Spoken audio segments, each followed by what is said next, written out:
Hello, I'm Sister Susan Durkin, Executive Director of the Women Religious Archives Collaborative, and we are thrilled to be partnering with Catholic Charities in Cleveland and the St. Vincent Charity Health and Healing Hub to bring the People of Hope Museum, sponsored by Catholic Charities USA, here to Cleveland, Ohio. For centuries, Catholic sisters have brought hope to life through service, educating children, caring for the sick, welcoming immigrants, feeding families, advocating for justice, and protecting God's sacred creation. Every ministry, every aspect of compassion, every community served is a reminder that justice is not passive. Hope is built through service. We'd like to highlight some of the women of hope whose commitment to service has improved the lives of others and whose stories continue to inspire others today.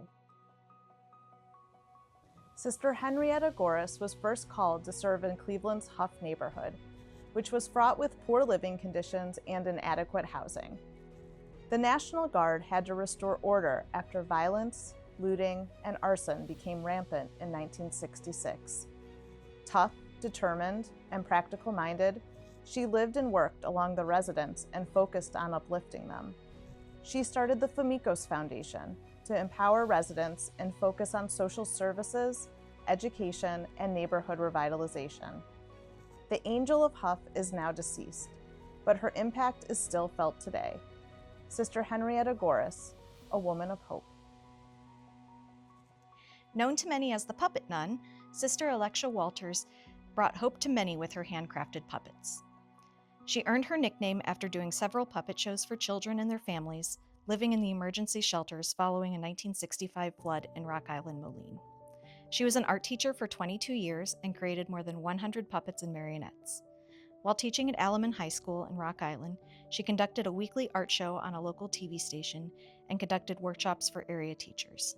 She led classes on puppet making and performed puppet shows at children's summer camps. She was in the midst of entertaining children with her puppets when she died. Sister Alexia Walters, a woman of hope. Sister Benita Rapaski believed that the rainbow she saw while she was on her way to establish a new ministry was a sign to trust God. That led to a ministry that has served the poor for more than 30 years. The Prince of Peace Center, now part of Catholic Charities of the Diocese of Erie, strengthens families and builds community by addressing the economic, emotional, and spiritual needs of those seeking self-sufficiency. The Prince of Peace Center provides emergency assistance, counseling, a food pantry, mentoring, advocacy, a soup kitchen, a thrift store, and other services. Sister Benita is credited with having the vision and leadership that resulted in this thriving and vital ministry. Sister Benita Rapaski, a woman of hope. Sister Leonard Kelly, affectionately known as Nun, served as Director of Outreach Ministry for persons with disabilities in the Diocese of Cleveland. She provided pastoral care and supervised volunteers at 18 residential facilities for disabled persons. She conducted a weekend retreat program at St. Joseph Christian Life Center and founded Camp Agape, both serving adults with mental disabilities. Her ministry to those with special needs was where she found her happiest moments. Sister Leonard Kelly, a woman of hope. Highly regarded in the South Dakota medical community, Sister Loyola Grubel was a pioneer nurse whose compassionate care impacted the lives of many. She started her ministry as a registered lab tech, then attended nursing school and graduated in 1929. She went on to become a registered X-ray tech at a time when the lack of standardized shielding and the frequent use of unrestrained fluoroscopy meant technicians worked under conditions that would be considered extreme safety risks today. Nonetheless, she spent more than 3 decades in the field. Sister Loyola Grubel, a woman of hope. In the late 1930s, Sister Joanna Ryan, in conjunction with the Diocese of Peoria, pioneered and developed the Peoria Aledo Plan, a program of religious instruction for children in rural areas who could not attend Catholic school. The plan evolved as an innovative way to catechize children who were geographically isolated or lacked access to formal parish education.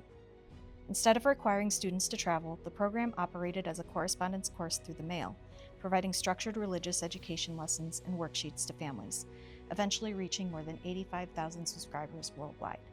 Sister Joanna Ryan, a woman of hope. Poet, monk, and visionary leader, Sister Mary Lou Kanaki, spent her life in pursuit of peace and advocating for justice. She loved the poor and bringing beauty to inner city children. She began the PAC Center, a Christian community for nonviolence that included sisters, activists, and the disenfranchised. She participated in protests, was arrested, and helped start Benedictines for Peace. She was a founding mother of Emmaus Soup Kitchen and Pax Christi USA National Coordinator. She founded the Inner City Neighborhood Art House to bring beauty into the lives of inner city children. She was the visionary behind the online monastery, Monasteries of the Heart. She wrote books and poetry, loved art and beauty, and lived for friends and golf. Sister Mary Lou Kanaki, a woman of hope. On December 2nd, 1980, Ursuline sister Dorothy Kazel, lay missioner Jean Donovan, and Maryknoll sisters Maura Clark and Ida Ford were abducted, raped, and murdered by members of the Salvadoran National Guard. Their crime, preaching the gospel and ministering to the poor. In a world fraught with violence, injustice, and poverty, their courageous witness of living the gospel has inspired countless others to stand with the poor, to become a voice for them, and to become instruments of God's nonviolent love and truth. Sister Dorothy Kazel, Woman of Hope. Sister Mary Luke Tobin was one of only 15 women auditors invited to the Second Vatican Council, and the only American of 3 sisters on its planning commission. She was an anti-war activist and spoke against rising militarism. She was an advocate for justice, peace, and human rights. She participated in nonviolent actions at nuclear weapons facilities and test sites. She was arrested at the Air Force Academy and in the Capitol Rotunda. She joined picket lines in support of the United Farm Workers and took on a coal company challenging its environmental, health, safety, and labor practices. She was led by the gospel, her community, and her conscience to work for justice and act for peace. Sister Mary Luke Tobin, a woman of hope.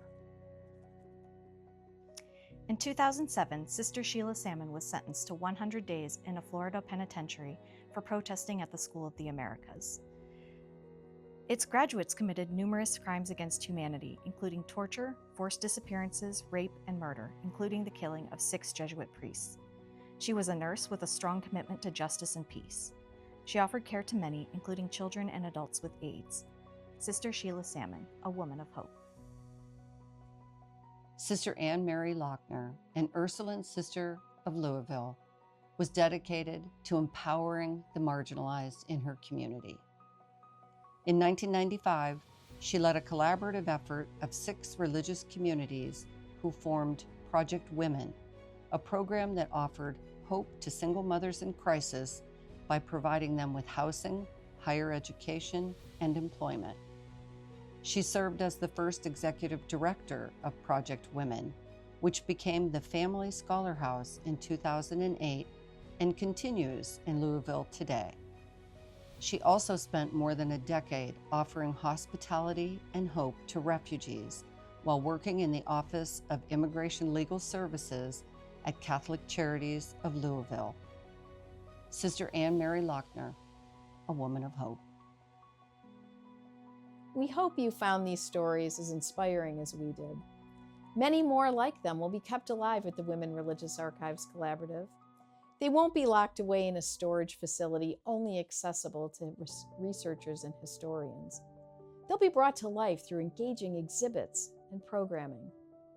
More than an archive, the Women Religious Archive Collaborative is a living resource, one that will bring together scholars, students, and communities to explore, learn, and build upon the work of these women of hope. Through collaboration between archivists, congregations, and research institutions, the Women Religious Archives Collaborative is reimagining how these stories will be collected, experienced, and passed to future generations. As Rudyard Kipling once said, if histories were taught through storytelling, it would never be forgotten.